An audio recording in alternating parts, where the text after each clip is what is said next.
안녕하세요. 이대 서울병원 협력위원과 함께하는 런치 웨비나를 시작하겠습니다. 강의를 시작하기 앞서서 이대 서울병원 김수미 병원장님 모시고 인사 말씀 듣겠습니다.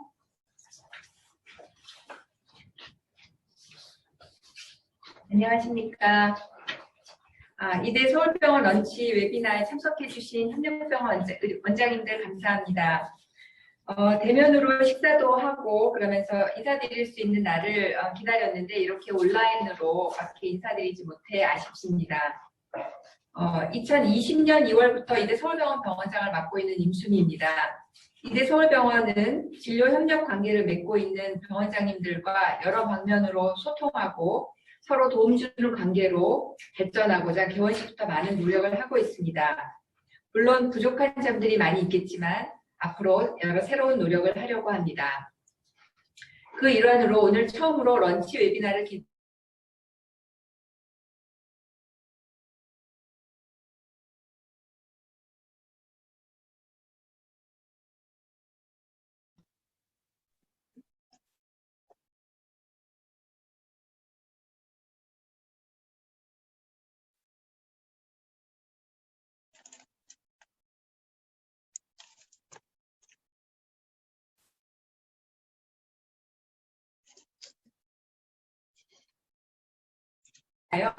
올 4월부터는 신생아 중환자실 6병상을 추가해서 총 14병상을 운영하고 있습니다. VIP 산과 입원실 병동도 오픈을 했습니다. 이대 서울병원은 고위험 산모를 케어하는 산과 교수님 2분과 신생아 중환자실 3분의 교수님들을 중심으로 소아외과, 소아신경외과, 소아심장흉부외과, 소아영상의학과 교수님 등 어느 대학병원에서도 갖추기 어려운 인력을 현재 갖추고 있습니다.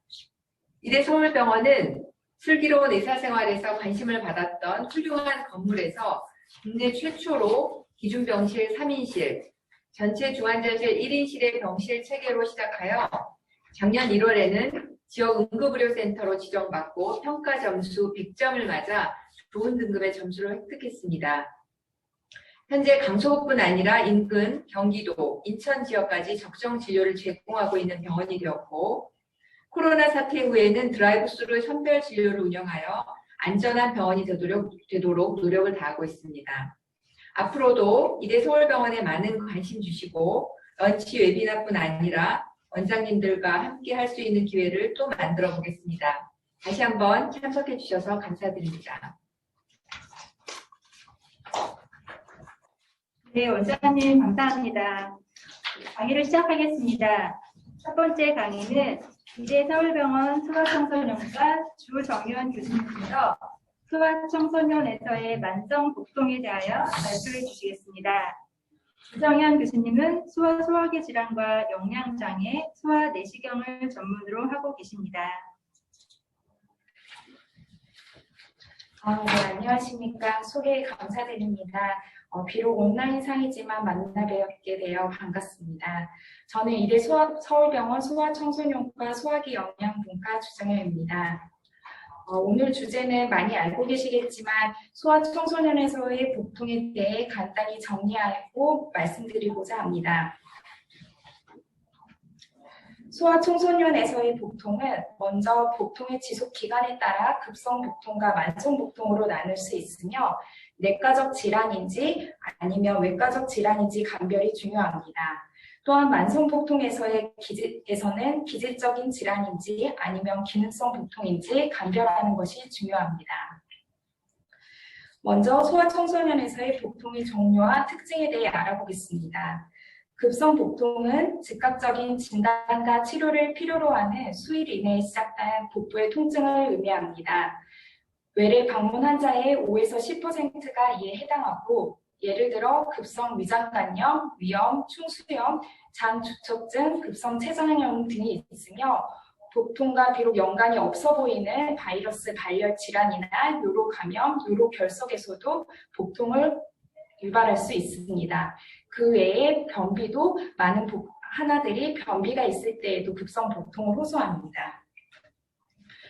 연령에 따른 급성 복통의 원인 질환에 관한 표입니다. 신생아에서는 외래에서 자주 접하게 되는 인펀타일 콜릭 등이 있으며 생후 1개월에서 2세 사이에는 장염 및 장주척증, 2세에서 5세 사이에는 급성 충수염, 장염, 변비, HSP에 의한 복통이 있으며 5세 이상에서도 IBD와 오바리언 토전 등을 생각해 볼 수 있겠습니다. 만성복통은 최소 2개월 이상 지속되는 간헐적 또는 지속적인 복통을 의미합니다. 일부 임상에서는 만성복통의 기간을 3개월 이상으로 정의하기도 하지만 기능성 복통 장애에 관한 롬포 크라이테리아에서는 최소 2개월 동안의 기간의 증상을 요구합니다. 재발성 복통은 다음 4가지 기준으로 정의되는데 3회 이상의 복통으로 일상생활에 영향을 미칠 정도의 심한 통증, 그리고 3개월 이상 복통이 지속이 되면서 진단된 기저질환이 없을 때 재발성 만성복통이라고 말합니다. 펑셔널 디스오더는 쉽게 감별되거나 강하게 의심할 만한 오바닉한 컨디션이 동반되지 않은 다양한 임상 증상들의 조합을 말합니다. 이러한 기능성 위장관 통증은 장이나 중추신경계의 서로 상호 조절에 의해서 수반되는 것으로 생각되어지나 아직 정확한 기전은 밝혀지지 않았습니다. 소아청소년에서의 만성복통은 점차 증가하는 추세로 10명당 1명꼴로 복통을 호소하고 있으며 주로 4세에서 6세 어린이와 초기 청소년에서 많이 호소하고 있습니다. 만성복통은 기능성 복통과 기질적 원인이 있는 복통으로 생각해 볼 수 있는데 대부분은 기능성 복통이며 10에서 15%에서만 기질적인 원인이 발견됩니다. 그러나 기질적 또는 기능성 복통이 상호 배타적이지 않으며 상호 공존하거나 서로 영향을 줄 수 있습니다. 또한 심리적인 요인이 기능성 복통뿐 아니라 기질적 원인의 복통에도 영향을 줄 수 있으므로 스트레스로 인한 복통의 증상 유발과 악화가 두 복통을 나누는 기준이 될 수는 없습니다. 기질적 질환은 생리적, 구조적 또는 생화학적 문제가 있는 상태로 대부분 알람 피처를 동반합니다. 기능성 복통의 특징은 복통이 주로 1시간 미만으로 지속되고 자연스럽게 증상이 호전되며 주로 스트레스를 받았을 때 나타나거나 악화됩니다. 복통의 에피소드 사이에는 일상생활을 잘하고 경고 증상이 동반되지 않습니다. 가족 중에 과민성 대장 증후군과 같은 가족론이 있는 경우에 기능성 복통이 흔합니다. 대부분 기능성 복통의 환아들은 성장하면서 증상이 호전되거나 증상에 적응하는 경우가 많습니다. 소아청소년에서의 기능성 복통으로 오는 환아들은 대부분 본인의 장이 예민하고 약하다고 외래에서 말합니다. 이러한 기능성 복통의 증상은 장내 가스에 의한 증상, 만성 복부 불편감이나 통증, 대변의 횟수의 변화와 같은 바울 헤빗의 변화로 3가지로 나누어 볼 수 있는데 롬포 크라이테리아에 대입해서 보면 공기 연화증부터 기능성 복통, 대변 연관 질환까지 포괄할 수 있겠습니다. 소아청소년의 기능성 복통의 롬포 크라이테리아 기준은 크게 4가지로 분류됩니다. 펑셔널 디스팝시아, 그리고 과민성 대장 증후군, 복성 편두통, 기타 정의되지 않은 만성 복통, 그리고 펑셔널 컨스티페이션이 있습니다. 각각의 롬포 크라이테리아에 해당하는 기능성 복통의 정의에 대해 살펴보도록 하겠습니다. 과민성 대장 증후군은 2개월 동안 지속이 되면서 한 달에 4일 이상 발생하는 복통이나 복부 불편감이 배변에 의해 좋아지거나 배변 습관의 변화에 관련된 경우를 말합니다. 기능성 소화 불량 같은 경우는 2개월 이상 증상이 지속이 되고 한 달에 4번 4일 이상 상복부 중앙에 지속적이고 또는 반복적인 통증이나 불편감이 있으나 과민성 대장 증후군의 증거가 없는 경우를 말합니다. 증상으로는 식후 포만감이나 조기 포만감, 배변과 상관없는 상복부 통증이나 흉부 자결감이 있습니다. 그 외에 업도미널 마이그레인은 편두통과 함께 복통을 나타내는 경우를 의미하며 달리 명시되지 않는 기능성 복통은 최소 2개월 이상, 1개월 내 4일 이상 간헐적이거나 지속적인 복통으로 생리적 사건 동안에만 발생하지 않으며 앞에서 말한 다른 기능성 위장관 질환과 관련된 복통 진단 기준에 충족되지 않은 증상들을 말합니다. 펑셔널 디스오더의 유병률은 다음과 같습니다. 거의 다 비슷한데 업도미널 마이그레인이 가장 드물고 펑셔널 컨스티페이션이 대부분을 차지하고 있습니다. 만성 복통을 호소하는 하나를 평가할 때 objective를 알고 문진 신체 검진, 랩이나 영상학적 검사들로 평가를 시행하는데 만성 복통이 있는 하나들에서 정밀한 문진과 신체 검진을 통하여 알람 피처가 있는지 확인하는 것이 가장 중요합니다. 알람 피처가 있는 경우 체열이나 대변 검사, 소변 검사 같은 랩을 시행을 하고 초음파나 조형 검사 등을 시행하고 또는 상부 내시경이나 MR 엔테로그래피 등을 시행해야 합니다. 그래서 우리는 알람 파인딩을 먼저 찾고 어떤 증상의 유발이나 악화 요인을 찾아야 하며 이런 환자들은 대부분 만성적인 증상을 가지고 있기 때문에 환자와 보호자와의 관계에 잘 형성하는 것이 중요하겠습니다. 잘 알고 계시겠지만 문진에 대해 좀 더 자세히 한번 설명을 드리도록 하겠습니다. 복통을 물어볼 때 복통의 위치와 강도, 양상이나 지속 정도를 확인하며 특정 음식에 더 악화되지는 않는지, 식전에 아픈지 식후에 아픈지 스트레스를 인해서 더 유발이 됐는지를 확인을 하고 복통 외에 울렁거린 증상이나 구토가 있는지 설사나 혈변, 변비와 같은 배변 증상을 확인을 해야 하며 두통이나 흉통, 관절통도 동반되는지를 확인해 봐야 합니다. 그리고 이전에 잦은 장염이 있는지도 확인을 해봐야 되며 감염력을 확인하기 위해 여행력도 확인해 봐야 합니다. 그 외에 식습관은 규칙적인지 야식이나 가식은 하지 않는지 확인해 봐야겠습니다.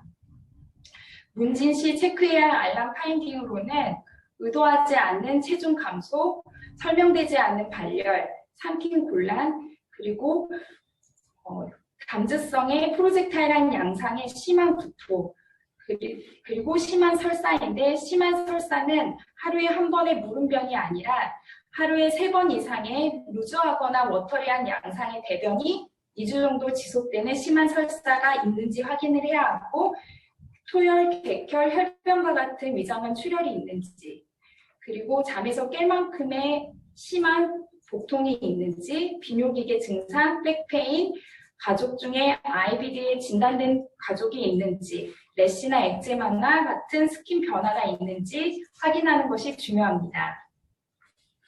심리사회적 요인은 만성 복통이 있는 소아청소년의 평가에서 중요한 부분입니다.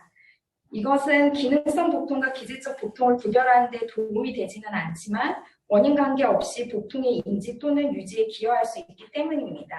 일부 어린이의 경우 복통이 부모의 관심을 더 받게 되고 학교를 가지 않거나 조퇴를 하는 등의 세컨더리한 개인이 있어서 복통이 더 강화될 수 있기 때문입니다.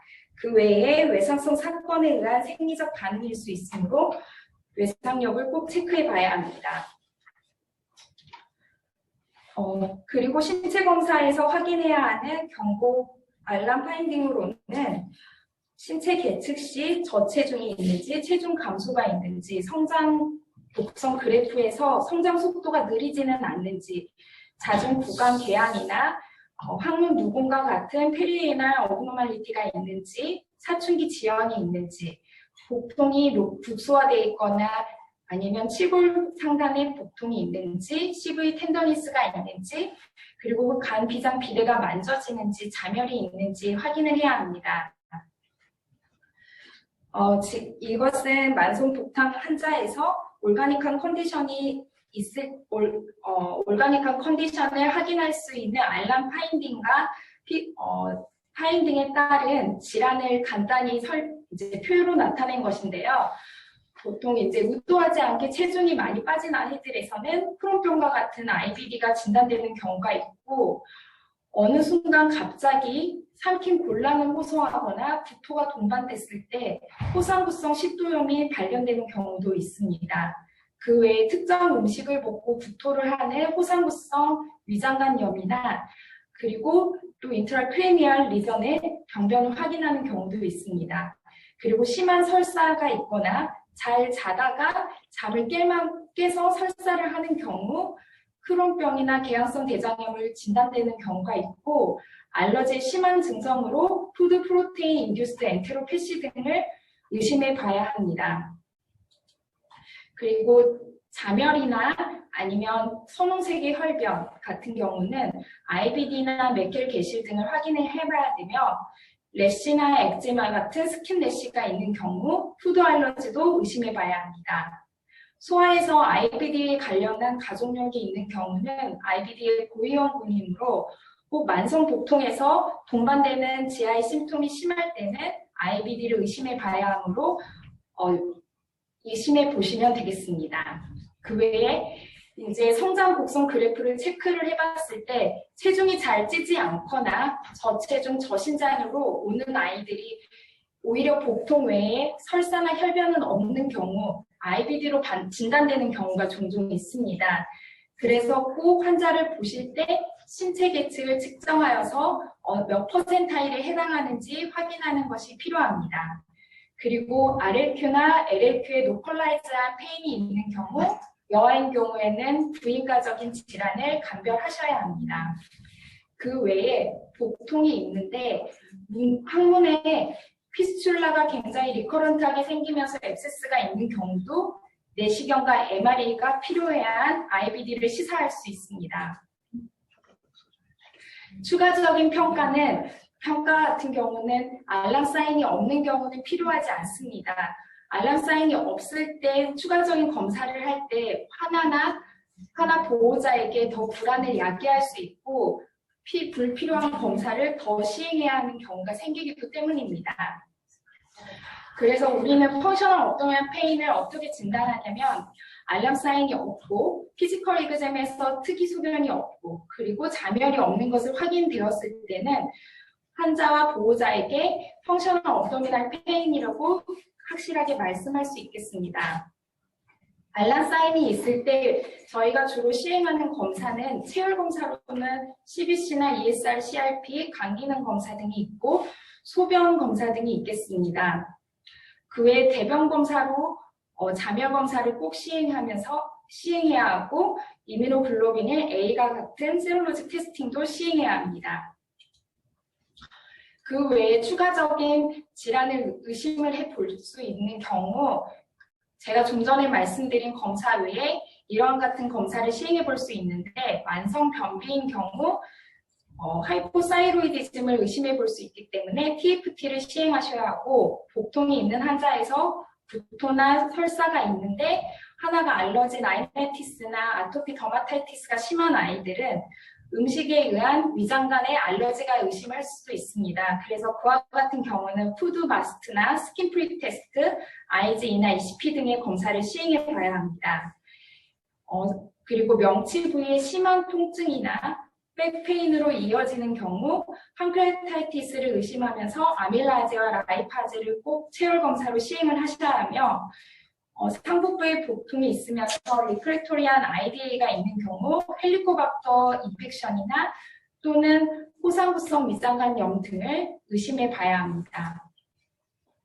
추가적인 검사로 대변 칼프로텍틴과 그 다음에 그 외에 파라사이틱한 스툴 검사 등이 있는데 칼프로텍틴에 대해 좀 더 자세히 알아보도록 하겠습니다.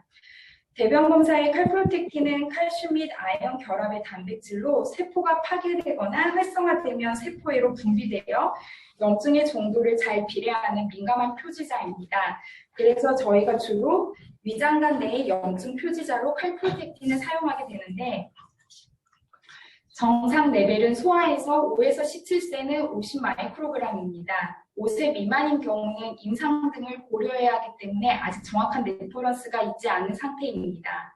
칼프로텍틴이 소아 GI 질환에서 사용되는 경우는 염증성 장질환이나 세균성 위장관염, NEC, 그리고 용종, 호상구성 위장관염 등이 있습니다. 그래서 우리가 만성복통이 있고 설사가 있고 발열과 웨이트로스가 동반되는 경우 칼프로텍틴을 시행을 하였고 그때 50에서 200 정도의 레벨이 나왔을 때 이것은 low inflammatory activity를 시사를 하는 거며 200 이상이 나온 경우에는 액티브한 organic inflammatory disease 상태를 시사합니다. 이것은 칼프로텍틴이 추가적인 정밀 평가를 어떻게 더 진행할지에 대해서 큰 도움을 주는 것을 의미합니다. 영상학적 검사로는 단수 복부의 엑스레이와 초음파, 조영제 검사, MR 엔테로그래피, CT 등이 있습니다. 이제 소아에서 디스펩시아가 있는 경우 내시경을 하는 거에 대한 논문이 있어 간단히 설명을 드리려고 합니다. 펑셔널 디스펩시아에서의 EGD는 아직 역할이 아직 확실하게 나와 있지는 않습니다. 하지만 이 논문에서는 적어도 가족 중에 페티걸서가 있거나 헬리코박터로 재균 치료를 한 가족력이 있는 경우, 그리고 하나가 10세 이상인 경우, 이러한 증상이 6개월 이상 지속이 되는 경우, 그리고 일상생활에 장애가 있으면서 자다 깰 만큼의 복통이 있는 경우에는 꼭 내시경을 하라고 권고하고 있습니다. 그 외 외국에서 발표된 논문인데 만성복통 하나에서 내시경을 했을 때 관한 테이블입니다. 결과입니다. 만성복통의 113명의 만성복통 환자에서 87명의 내시경을 시행을 하였고 그 중에서 12.6%가 정상소변을 보였으나 그 외에는 다 이와 같은 이상소변을 보였는데 가장 흔한 게 만성위염이었습니다. 만성위염을 일으키는 것은 만성염증성 장질환이나 호상구성 위장관염, 그리고 GER 등이 있겠습니다. 요약입니다. 만성복통에서의 소아청소년 환자가 오면 정밀한 문진과 검진을 통해서 알람 피처가 있는지를 확인을 하고 알람 피처가 있는 경우는 추가적인 정밀평가를 시행해야 합니다. 그 검사로는 앞에서 설명드렸던 체열검사, 소변검사, 대변검사가 있고 엑스레이나 초음파나 조형검사 등이 있으며 증상에 따라서 상부나 하부 내시경이 필요합니다.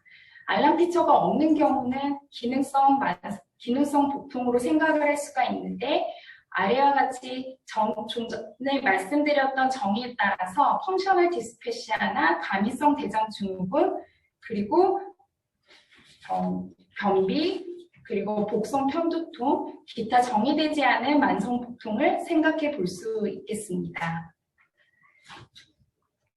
네, 이상으로 마치겠습니다. 다음 강의는 이대서울병원 산부인과 이경화 교수님께서 고위험 임신 예측과 예방 제1탄 전자간증에 대하여 발표해 주시겠습니다. 이경화 교수님은 산부와 부인과 태아치료, 유전학 검사 등을 전문으로 하고 계십니다.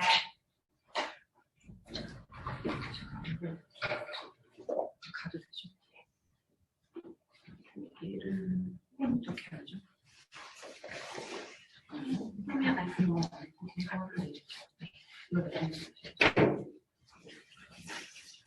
네, 안녕하십니까. 저는 산부인과, 이대서울병원 산부인과 이경화입니다. 제가 오늘 말씀드릴 내용은 그 고위험 임신 예측과 예방, 이 중에서 제일 먼저 그 전자간증에 대해서 여러분들께 말씀드리도록 하겠습니다. 다음은 제가 누르면 되나요? 네. 그 Early Pregnancy Prediction of Preeclampsia라는 제목으로 먼저 말씀을 드리고, 그리고 프리벤션에 관해서는 뒷부분에 이제 말씀드리겠습니다. 그 Early Pregnancy Prediction은 여러분들이 이제 관심이 특히 이제 개원가에 계시면은 많으실 거라고 생각이 듭니다. 우선 그 프리클람즈에 대한 어떤 그런 그 업데이트된 내용을 조금 살펴보시면 ACOG 프랙티스 블리튼에서 이제 2018년에 그 발표되었던 거를 그 인터림 업데이트에서 이제 내놓은 제스테이셔널 하이퍼텐션의 프리클람즈에 관련된 내용을 조금 이제 정의를 한번 보시겠습니다. 크라이테리아를 보시면 예전에 제가 이제 전공 시절 또 여러 선배님들 또 전공 시절에는 분명히 그 프로티니우리아가 같이 동반되어야 되는 것처럼 이제 얘기를 했었습니다. 즉 그 시스톨릭 BP가 140 또는 다이아스톨릭 BP가 90 이게 이제 2번 이상 적어도 한 4시간 이상 이렇게 떨어져서 20주 이후에 그렇게 이제 진행이 되던 것 이렇게 이제 알고 계셨을 건데 저도 그렇게 알고 있었고요. 그런데 이게 이제 최근에 와서 변경이 됐습니다. 그래서 프로티니우리아를 반드시 동반해야 되냐? 그렇지는 않습니다. 그래서 이 프로티니우리아 그리고 플레이트릿 카운트 그다음에 세럼 크레아틴의 증가, 그다음에 AST, ALT에 관련된 그 리버 트랜스 아미네이즈의 증가, 그리고 hormonal edema, 그리고 new onset, 그리고 persistent headache 또는 그 비주얼 심텀, 그 블러드 비전이 있다든가 아니면 이제 눈에 이제 갑자기 뭐 성광이 비춘다든가 이런 걸 호소하시는 이 아래에 있는 이런 다른 것 중에서 한 가지 이상만 같이 이제 동반을 하게 되면은 프리클람자로 진단을 할 수가 있습니다. 사실 제가 전공의 때 이 사람은 분명히 프리클람자인데 굉장히 세비어한 피처를 갖고 있음에도 불구하고 플레이트릿도 10만 미만이고 크레아틴도 1.2 이렇게 되는데 교수님께서는 이 사람은 프리클람자가 아닌 것 같다라고 말씀을 하셨을 때 굉장히 약간 의아했는데 그게 이제 최근에 와서 여러 가지 프리클람자의 피처를 봤을 때 굉장히 다양한 스펙트럼을 갖고 있고 이게 프로티니우리아를 동반하기도 하지만 그렇지 않은 경우도 있어서 이 다이그노시스 크라이테리아가 이렇게 업데이트 됐다는 거를 꼭 기억해 두시기 바랍니다. 우선 이 프리클람자에 대한 클리니컬 어프로치를 먼저 보시면 여러분들 이제 그 진료실에 산모가 오겠죠. 그래서 모든 산모가 대상입니다. 이 프리클람자 위험도는 모든 산모가 갖고 있기 때문에 루틴 블러드 프레셔 메저먼트를 임신한 임산부는 모든 시기에 모든 여성이 다 받아야 된다. 그러면 도대체 프리클람자에게 모든 사람이 다 걸리냐? 그런 건 아니잖아요. 인시던스는 여러분들 아시다시피 한 1에서 7% 그렇게 높지는 않습니다. 그래서 얼리 프레그넌스에 하이 리스크 있는 사람은 어떻게 잡아내냐? 이거를 이제 봐줘야 되겠고, 그럼 하이 리스크를 갖고 있는 사람들은 어떻게 프리네이탈 케어를 해야 될 것이냐? 그리고 리스크가 있는데 이거를 리듀싱하는 어떤 인터벤션은 우리가 없을까라는 거에 대해서 차례로 살펴보겠습니다. 모든 사람이 BP를 재야 된다고 했는데 이에 대해서는 2017년 자마의 그 US Preventive Service Task Force에서 이제 그렇게 제안을 해뒀고 모든 비즈 매번 볼 때마다 BP를 체크를 하고 이렇게 해서 근데 나중에 20주 이후에 BP가 높아지는 거 벌써부터 체크를 하냐 나중에 한 20주 이후부터 체크하면 되는 게 아니냐 그렇지 않습니다.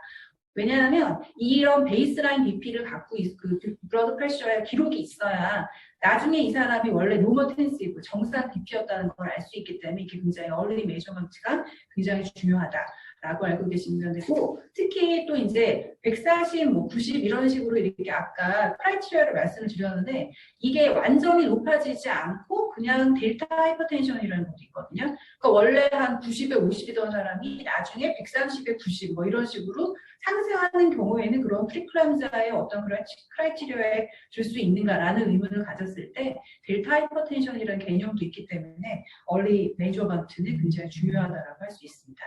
그러면 하이리스크인지 아닌지 우리 진료실에 왔는데 어떻게 알 것이냐. 그 리스크 팩터들은 굉장히 다양합니다. 그래서 클리니컬, 개개별로 클리니컬, 그 다음에 데모그래픽 리스크 팩터들이 있고 이런 리스크 팩터들을 갖고 있는 사람들이 이제 서베일런스의 캔디데이트 그리고 프로필락틱 메저를 우리가 갖고 있는 무기 이제 나중에 말씀드리겠지만 이제 아스피린이라는 무기가 있잖아요. 이것을 정말 사용할 것인가 말 것인가에 대한 결정을 하게 되는 거죠.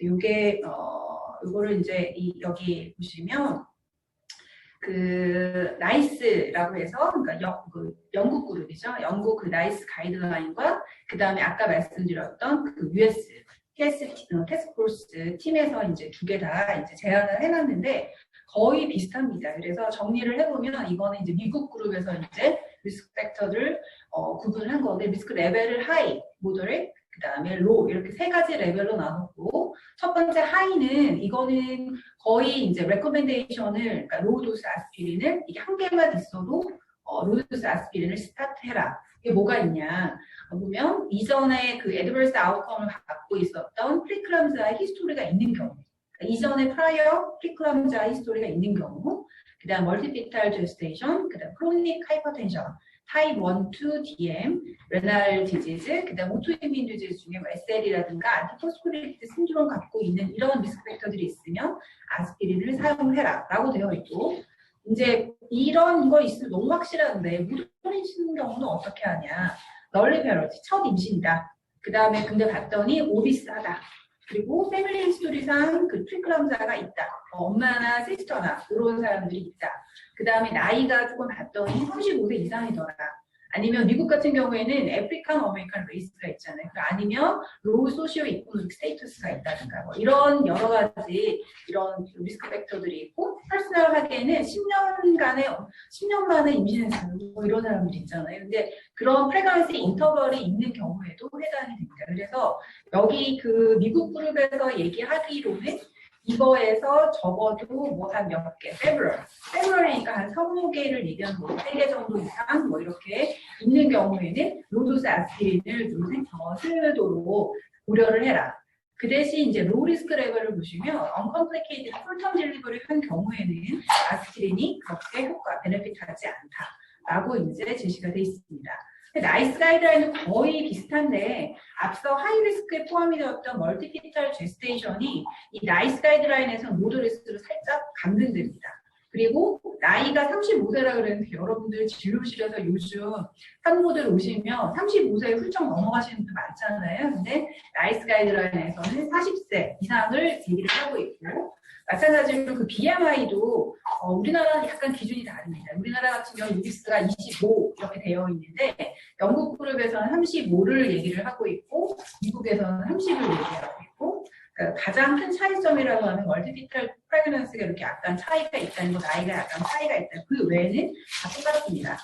이런 미국과 영국 그룹에서 제시한 리스크 팩터를 기준으로 우리나라 그 아스피린을 사용을 할 때 급여 기준도 우리나라에서 마련을 했을 때 이런 나이스 가이드라인에 조금 더 유사하게 그렇게 가고 있다. 그 급여 기준이 되어 있다는 걸 여러분들이 이제 참고를 해보시면 되겠습니다. 여기서 그러면은 저것 중에서 어느 게 가장 그러면 프레이클람자가 가장 많이 생기며 우리가 어떤 사람이 오면 가장 중점적으로 봐야 되는가. 그래서 BMJ 2016년에 발표된 그 논문에 따르면 리스펙터가 안티포스폴리피드 신드롬이 있는 경우에 풀드 레이지 17.3%로 가장 탑 1을 차지했고, 그 다음에 풀드 렐러티브 레이셔가 가장 높았던 게 패스트 히스토리, 프리클람자입니다.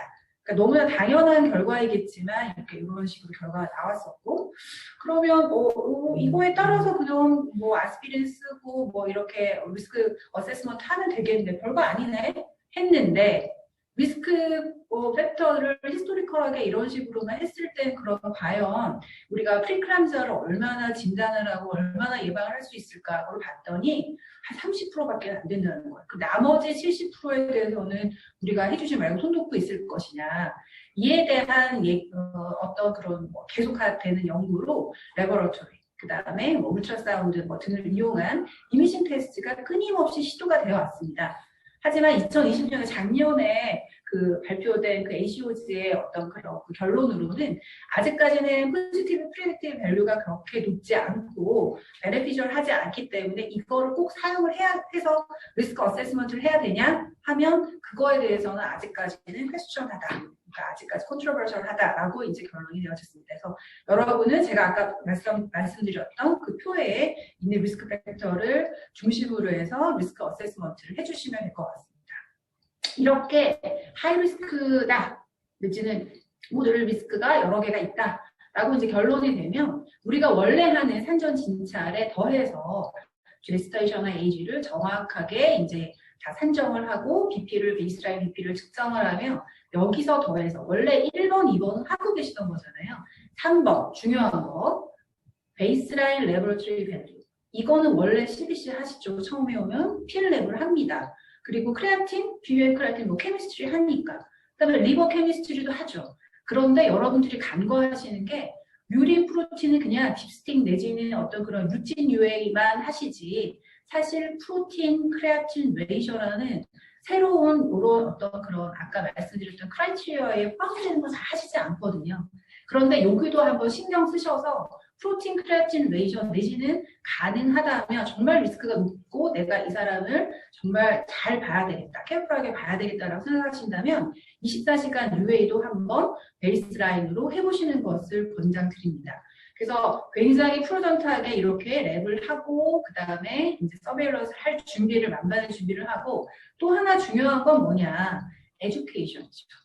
이거는 집에 따라가가지고 같이 옆에 있을 수 없잖아요. 그러니까 사인 앤 심톰을 하이리스크 페이션트에게는 에듀케이션을 하고 이것을 클로즈 모니터링을 하고 또 하나는 이제 저는 산모들에게 그 혈압계를 사각을 하거든요. 그래서 혈압을 아침, 점심, 저녁으로 측정을 하고 또 심톰, 머리가 아프다든가 다른 어떤 이벤트가 있으면은 BP를 측정을 하라고 이제 권고를 하고 있습니다. 이런 식으로 프리네탈 케어를 해주면 됩니다. 그런데 이제 리스크가 있는데 그러면 그렇게 이제 우리가 팔로우만 하면 되는 거냐, 리스크를 미디스팅하는 그런 인터벤션은 없냐. 대부분은 모디파이어를 하지 않습니다, 리스크 팩터들이. 그런데 그 리스크를 줄여줄 수 있는 게 있죠. 바로 웨이트 게인입니다. 처음에 이니셜에 오비스 하였다 그러면 임신 기간 동안에 웨이트 게인 되는 거를 조금 더 느리게 내지는 임신 전에 웨이트 로스, 그러니까 웨이트를 좀 줄이는 거를 약간 좀 권장을 한다든가 또 하나는 여기 이제 BMC 2014년에 발표된 거에 따르면 오비스하거나 너무 오비스하거나 이게 그 웨이트 게인을 조금 줄여주는, 그 웨이트 게인을 적절히 하는 그런 것이 훨씬 더 이제 프레그넌시 아웃컴, 프리클람자를 줄이는데 리스크를 조금 줄이는데 조금 도움이 되더라라는 이제 결론을 보여줬고 여기에서 제시하고 있는 그러면은 웨이트 게인을 어떻게 우리가 권고하고 있을 것인가? 저는 이제 오비스한 환자분들이 오시면, 그러니까 오버웨이트 한국인들의 기준으로는 25, BMI 25가 넘어간다라 그러면 저는 이렇게 설명을 드리는데 8kg, 토탈 한 8kg 정도만 찝시다라고 얘기를 하죠. 100kg로 왔으면 108kg도 넘지 않게. 그거에 대한 어떤 그런 외셔널을 어떻게 얘기를 해주냐면 아기가 3kg 넘지 않습니다. 대부분. 그 다음에 플라센타도 나와서 1kg가 넘지 않습니다. 그럼 5kg죠. 양수랑 유테루스랑 다 합쳐서 한 3kg 정도 늘면 임신 기간 동안 내 몸무게는 100kg 그대로 있고 거기에 플러스 되는 거가 한 8kg 정도로 생각을 하면 괜찮죠. 그래서 이런 거에 대한 거를 이제 유도를 하고, 근데 저 임신 이제 정밀 초음파 볼 때쯤 돼가지고 산모들이 저한테 호소하는 게 뭐냐면 교수님 저 배가 좀 많이 나왔는데 몸무게가 한 4kg 쪘어요. 이렇게 얘기를 한단 말이에요. 그런데 그때 와서 정밀 초음파 보는 그 시기에는 아기는 400g밖에 안 되거든요. 나머지 그 4kg요, 나머지 400g, 내지 유테러스 커진 크기 이거를 제외하면 나머지 전부 다 자기가 찐 거잖아요. 그래서 이게 안 되니까 세컨 그리고 썰 트라이미스터에 위클리 하는 거 목표를 정해주는 거죠. 노멀 웨이트다. 그러면 한 400에서 한 500g 정도 일주당 찐다. 그래서 한 2주 정도 후에 오면 나는 1kg만 들어있어야지 그 이상만 늘어나면 안 된다라는 걸 얘기를 해주고, 오버웨이트인 경우는 그거보다 더 스트릭트하게 이제 웨이트 리덕션을 좀 더 신경을 써주시면 될 것 같습니다. 그리고 여기 밑에 보시면은 퍼스트 트라이미스터 때는 한 500에서 한 2kg 이내로 찌는 것을 이제 조금 권장을 하고 있다고 생각하시면 됩니다. 그리고 리스크를 줄여주는 거가 가장 중요한 로도스 아스피린 60에서 150 매일 이렇게 이제 드시는 건데 이렇게 드시면 약간 리스크가 줄여진다라는 거고, 이거에 대한 어떤 그런 그 페토데네시스나 뭐 이런 거에 대해서는 뒤에 피지올로지에 대해서는 뒤에 이제 말씀을 드리도록 하겠습니다. 멀티주이 스테이션 같은 경우는 IBPT를 많이 하고 요새 이제 오뷸레이션 인덕션을 많이 하기 때문에 트윈 프레그넌시, 멀티플 프레그넌시가 굉장히 많이 일어납니다. 한 방송사에서 뭐 대한민국 말세 뭐 이렇게 해가지고 뭐 연예인의 아기 얘가 새 쌍둥이가 너무 건강하게 잘 자라는 걸 보고 너도나도 트윈 열풍이 불어서 막 임신을 뭐 트윈을 갖겠다, 쌍둥이를 갖겠다라고 하는데 사실은 이 멀티 제스테이션이 바로 이제 프리클람자나 이런 거와 연관이 많이 되어 있겠고 그 이외에도 다른 리스크 팩터들이 많기 때문에 이런 멀티 제스테이션을 가급적이면 그런 찬스를 좀 줄이는 게 중요하다. 그리고 이제 그것 이외에 뭐 칼슘, 바이타민 E, C, 뭐 오메가3, 뭐 헤파린 수도 없이 이제 저한테 이제 어떤 영양제를 먹을까라고 이제 산모들이 가져와서 물어보지만 여기에 대한 확실한, 시그니피컨트한, 컨시스턴트한 베네핏은 없다라고 이제 얘기를 해줄 수 있습니다. 그렇다 그러면 클리니컬하게만 어프로치하는 게 아니라 우리가 스크리닝 테스트, 뭐 바이오마커 혈액 검사도 해보고 아까 초음파도 한다고 했었는데 그럼 어떻게 할 것이냐? 스크리닝 테스트에서는 2020년에 아까 보여드렸던 ACOG에서 그 디테일드 메디컬 히스토리와 BP 메저먼트를 하는 것 이것이 가장 중요하고 왜 그러냐? 하이 센시티비티, 하이 스페시피티를 가진 스크리닝 테스트가 프리클람자가 인시던스가 낮기 때문에 필요한데 아직까지 다른 거를 다 콤비네이션 했을 때 그렇게 효과가 좋지는 않더라라는 게 이제 결론이었고 엔지오제닉 모듈레이터 중에서 요새 이제 받아들여진 거를 말씀을 드려보면 이 이제 프리클람자라는 거는 엔도셀리아 인저리 그다음에 캐필러리 퍼미어빌리티가 이제 증가하면서 생기는 그 패소제네시스가 가장 중요한데 여기에서 엔지오제닉 혈관 생성하는 그런 모듈레이터들이 굉장히 중요한 역할을 하게 되고 임신 그 프리클람자 같은 경우는 이 솔로블 엔도글린 그다음에 솔로블 SFLT1이라고 또 불리우는 이 안티 엔지오제닉 팩터들이 증가하고 옆에 파란색으로 표시된 그 바스큘러 엔도셀리아 그로스 팩터나 아니면 플라센탈 그로스 팩터 이런 엔지오제닉 팩터는 감소하게 되는 이런 결과를 가지게 됩니다. 그래서 이거에 차관점을 둬서 NEJM이 이제 2016년에 이제 그 결과를 발표를 해서 SFLT1 PLGF 레이저를 가지고 SFLT1이 증가하고 PLGF가 감소하니까 그 레이저가 프리클람자에서는 증가한다라는 거에 대한 레저널레로 이거를 키트를 만들어서 이제 혈액 검사로 이제 진단을 하고 있습니다. 근데 이거는 중요한 게 20주 이후에 이제 효과가 있고 여기에 이 논문에서도 말했듯이 early pregnancy에는 별로 유용하지 않다라는 게 이제 조금 안타까운 점입니다. 그렇다 그러면 우리가 early prediction을 한다 그랬는데 다른 건 없냐? 파베이라고 이제 또 불리는 Pregnancy Associated Plasma Protein A라는 거는 이제 다운 신드롬을 진단하기 위한 하나의 마커 중에 하나인데 이 마커가 약간 조금 애브노멀티를 보인다거나 셀프리 DNA로 요새 아기의 피탈 DNA를 이용을 해가지고 NIPT, Non-Invasive 프리네탈 다이그노시스를 이제 보통 하게 되는데 이런 거가 애브노멀티를 보이는 경우에 좀 프리클람자와 관련이 있더라라고 되어 있는 그 초기에 해볼 수 있는 그런 레버러시 테스트가 있긴 하지만 이 또한 루틴 그 프리네탈 케어에는 그렇게 많이 권장되지는 않습니다. 그래서 그러면 보이지 않는 혈관에 어떤 문제가 생긴다고 했는데 이 혈관에 문제가 생기는 거가 우리가 초음파 받고 있잖아요. 초음파 진료실에서 볼 수 있는데 우리가 보면은 혈관에 문제 생겨 있는 거 볼 수 있지 않을까 해서 유테라인 아터리 도플러 벨로시메트리를 측정하기 시작합니다. 하지만 여기서도 보시면 early pregnancy에는 이제 레코멘데이션 하지 않는데 그 이유는 폴스 포지티브 레이시 굉장히 많이 증가한다는 거죠. 그 얘기가 뭐냐면 임신을 하면 할수록 이 혈관의 임피던스가 저항이 점점 줄어들어서 리지던스가 줄어들면서 플라센타를 통과하면서 아기한테 혈류가 슉 가야지 되는데 이게 프리클람자 때는 잘 안 된다는 거죠.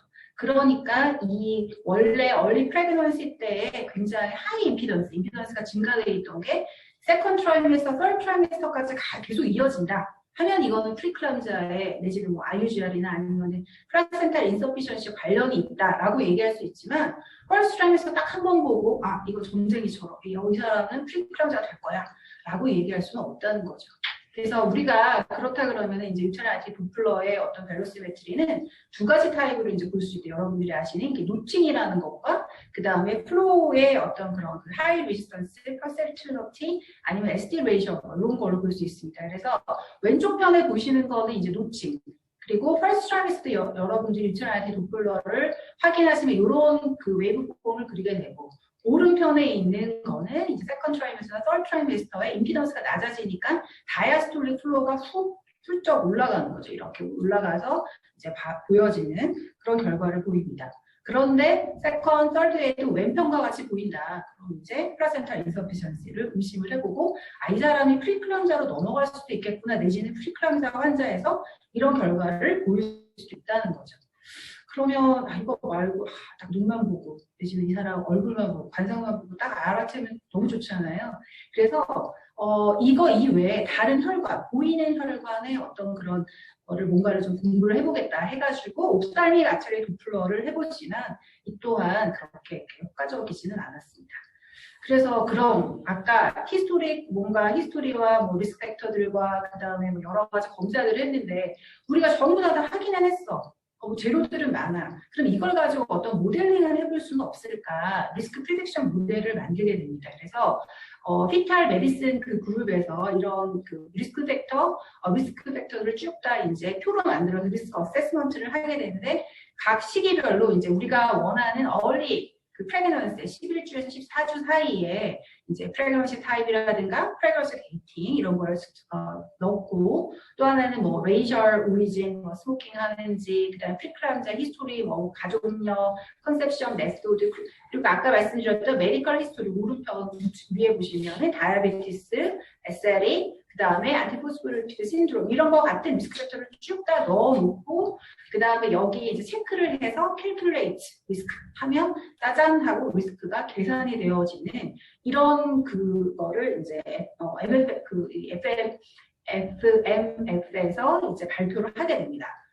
그런데 이제 이게 절대적이진 않지만 이제 도움은 된다라고 하는 긍정적인 결과가 얼마 전 정말 따끈따끈한 결과인데 2021년에 BJOG에 이런 원래 루틴한 거에 대해서 약간 의문이었는데 클리니컬리 이펙티브 하지 않을까? 퍼스트 트라이미스터의 콤바인 스크리닝 하는 것에 대한 이런 임플멘테이션에 대한 어떤 그 논문 결과가 발표되었으니 여러분들 이제 한번 참고하시고 읽어보시면 좋을 것 같습니다. 그 밖에 여러분들께 지금까지 말씀드렸던 이거 이외에 뭐 이르게시드, 그다음 이네리티드 스트롬보필리아 내지는 뭐 다른 것들에 대해서는 아직까지는 뭐 유스풀하지 않다라고 되어 있습니다. 프리클람자의 프리벤션은 이미 다 말씀드렸죠. 로우도스 아스피린입니다. 프리클람자는 플레이트리 턴오버가 증가되고 그다음에 플라티 드라이브드 트롬복세인 레벨이 이제 증가한다라고 알려졌는데 이렇게 로우도스 아스피린이 이렇게 플레이트리 트롬복세인 신테시스를 좀 줄여주고 그러면서 베스큘러 월, 프로스타글란딘 신테시스를 유지하는 그런 좋은 역할을 갖고 있고 또 한 가지는 프리클람자가 인플라메이션과도 관련이 있다라고 되어 있는 보고가 있는데 여기서도 약간 인플라메이션을 모듈레이션 한다라는 굉장히 좋은 긍정적인 효과를 갖고 있습니다. 이 아스피린을 이 프리클람자에 사용한 거가 처음에 1978년입니다. 1978년에서 계속 끊임없이 계속 연구되어 오다가 2017년에 아스퍼라는 어떤 그런 트라이얼이 되면서 초기에 그러니까 11주에서 14주에 이런 일단 트라이얼을 해봤고 여기서 굉장히 긍정적인 결과를 낳아서 현재는 여러분들이 많이 프리클람자 예방으로 많이 사용하고 계신 겁니다. 그리고 이제 코크레인 데이터베이스와 AJOG에서도 이제 얘기를 했는데 여기 보시면 굉장히 좋은 결과죠. 프로틴 유리, 그러니까 프로틴 유리아를 같이 동반하는 프리클람자는 그렇지 않았던 플라시보 그룹에 비해서 안티플레이틀릿 에이전트를 사용했던 거에서는 굉장히 많이 줄죠. 92명에서 16명이니까. 그 다음에 나머지 뭐 프리턴 벌스, 뭐 SGA, 그 다음에 뭐 이런 거 다 좋아졌어요. 다 좋아졌는데 하나 여러분들이 염두에 둘 거는 포스트마툼 헤모리지라든가 아니면 플라센터 어브롭션은 살짝 조금 그 렐러티브 리스크가 좀 증가한다라는 거에 대해서는 유의하셔야 될 것 같습니다. 그 밖에 이제 나는 그다음 리스크 팩터가 있었는데 아스피린 사용 안 했던 멀티페러스인데 하이 리스크가 봤더니 그러면 이번 새로운 임신 때 내가 아스피린을 사용해야 될까에 대한 가이드라인을 제가 아까 말씀 안 드렸잖아요. 그런데 여성 그룹에 대해서 예일 그룹에서는 로도스 아스피린 프로필락시스를 이제 권장을 하고 있습니다. 그리고 이제 뭐 여러 가지 알고리즘이 있으나 이것도 잘 사용이 되고 있지는 않고요. 그 다음에 이미 내가 프리클람자로 진단이 됐지만 그래도 혈류를 조금 더 이렇게 원활하게 가기 위해서 이거 써보면 안 돼요. 현재까지로는 리틀 로우 베네핏인데 여기서 좀 주의를 하셔야 될 게 우측에 내려올 레퍼런스의 연도가 몇 년도입니까? 오래됐죠. 그래서 이거에 대한 연구는 조금 더 이렇게 좀 진행이 되어야 될 것 같고, 엑스퍼트 리뷰라든가 아니면은 오피니언이라든가 아니면은 케어풀 모니터링을 한다면 이거에 대한 조금 더 그런 연구가 좀 필요할 거라고 생각이 듭니다. 그러면 이니시에이션 타이밍은 12주와 16주 사이라고 생각을 하시면 될 것 같습니다.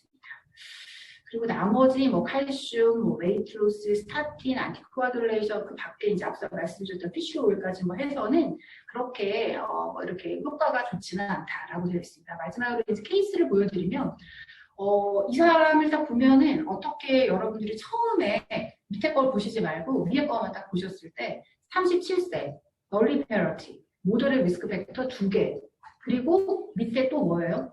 트윈 프레그넌시죠. 이 사람은 왠지 나 같으면 아스피린 썼겠다? 손 들어보세요. 그래, 썼을 수도 있겠죠.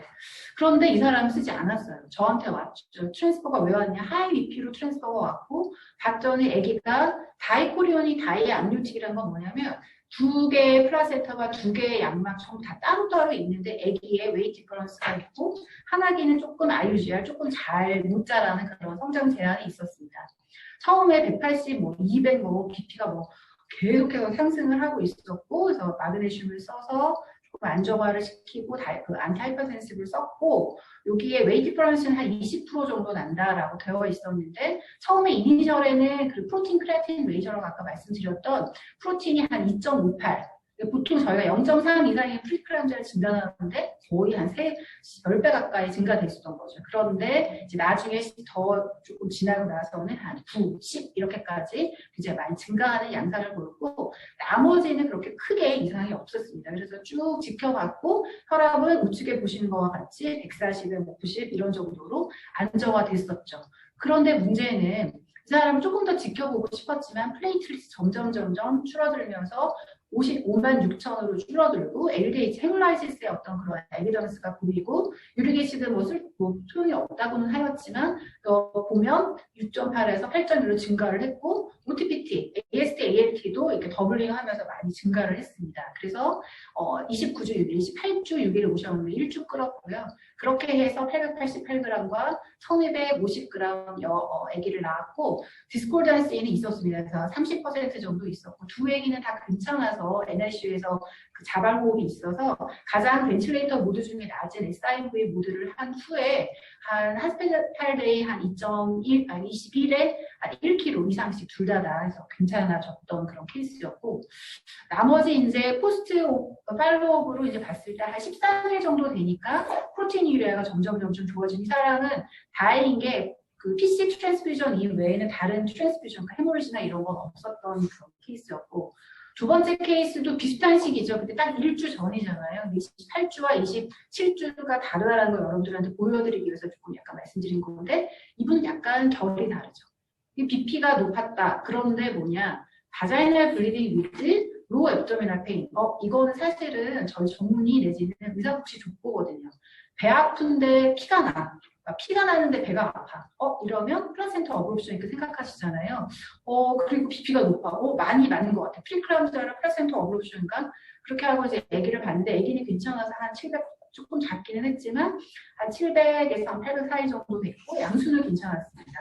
그래서 조금 봤죠. 지켜봤는데 플라센타를 이제 열심히 봤더니 이렇게 보시는 바와 같이 아까 왼편에 이제 박스에 그려져 있는 카라도플러 넣은 부분에 약간 에코가 떨어지는 부분, 즉 리트로 플라센탈 헤마토마가 있었습니다.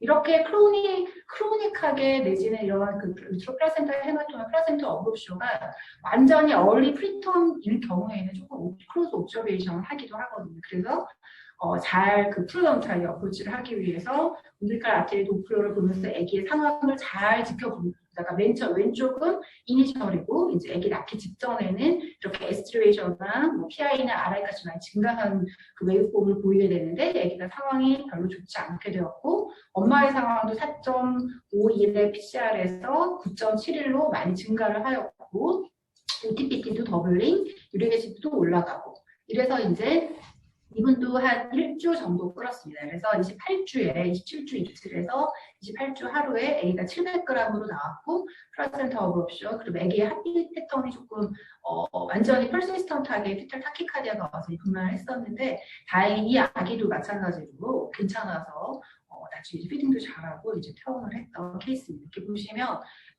아까 플라센타 어브롭션이라고 이제 초음파에서 보였던 거가 유테루스의 이쪽에 보면 이렇게 까맣게 좀 더 까맣게 되어 있는 헤마토마의 소견을 이제 볼 수가 있었습니다. 네, 경청해 주셔서 감사합니다. 그리고 아까 말씀드렸던 그 표, 리스크 어세스먼트 표와 마스피린만 기억해 주시면 될 것 같습니다. 감사합니다. 이상으로 강의를 마치겠습니다. 마치기 전에 마지막으로 이대 서울병원 윤하나 진료협력센터장님 말씀 듣겠습니다. 네, 안녕하세요. 이대 서울병원 진료협력센터장 비뇨기과 윤하나입니다. 점심시간인데도 불구하고 원장님들께서 점심을 걸으시면서까지 이렇게 너무나 좀 강의에 참석해 주시고 질문해 주셔서 너무 감사드리고요.